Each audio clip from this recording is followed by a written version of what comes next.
Ассаламу алейкум, урматтуу мусулман бир туугандар. Бүгүнкү темабыз күнөө туурасында. Деги эле күнөө деген эмне? Күнөө деген Аллах Тааланын кылган өкүмдөрүн аткарбай коюу жана Аллах Тааланын тыйган нерсесинен тыйылбай коюу, мына ушуну күнөө деп коет. Биз бүгүнкү күндө күнөө кылуудан коркпой калдык. Эскерисинче, кылган күнөөбүздү айтып мактанып калдык. Бүгүнкү күндө биз жакшылык кылууну азайтып калдык. Эгерде биз жакшы иш кылып жаткан болсок, башкаларга айтуудан сактанып калдык. Мен мечитке барсам, башка адамдар мен жөнүндө эмне дейт? Мен сакал коюп алсам, башка адамдар мен тууралуу эмне кептерди айтат? Мен намаз окусам, башка адамдардын мен тууралуу ою кандай? Бир туугандар, эгерде биз эртең кыйынчылыкка түшө турган болсок, ошол биз ойлогон эл бизди эч качан ойлобойт. Ошон үчүн Аллахтан корколу. Аллахтан корко турган болсок, сөзсүз түрдө Аллах Тааланын жардамы биз менен болот. Жана түрдүү кыйынчылыктарды жеңүүгө жардамчыбыз болот.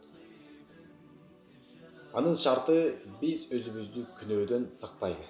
Күнөө кылуудан өзүбүз тосолу бир туугандар. Күнөөнүн түрү көп. Айта берсе, алардын баары түгөнбөйт.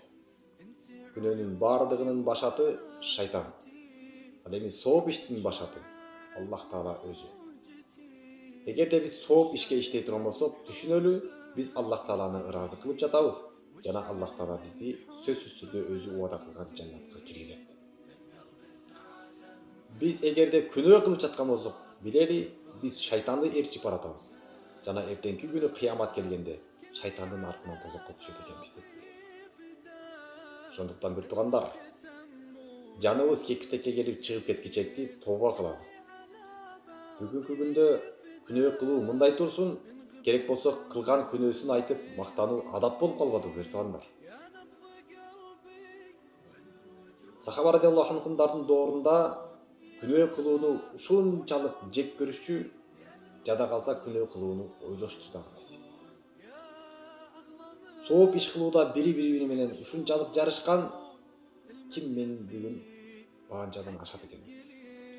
Мен бүгүн кимден ашып кетер болду экен? Менин амалдарым бүгүн кимдигинен жогору болду экен деп жакшы иш кылуудан жарышып калышкан экен. Ошондуктан бир туугандар, күнөө кылуудан сактаналы. Керек болсо күнөө кылууну айтмак тургай ойлонуубузга албайды. Ойлонбой да коелу. Күнөө туурасында такы эч нерсеге көңүл да бурбай коелу. Сооп иш жагынан жарышалы.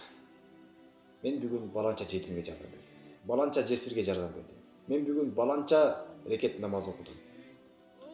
Мен бүгүн баланча убакыт ушул жылы баланча убакыт орозо кармадым. Мен ушунча каражат топтоп, ушунча жолу умрага бардым. Же болбосо ушунча жолу ажылык сапарымды аткардым. Туугандар, келиңиздер, күнөөдөн сактаналы жана сооп ишке умтулалы. Ассаламу алейкум ва рахматуллахи ва баракатух.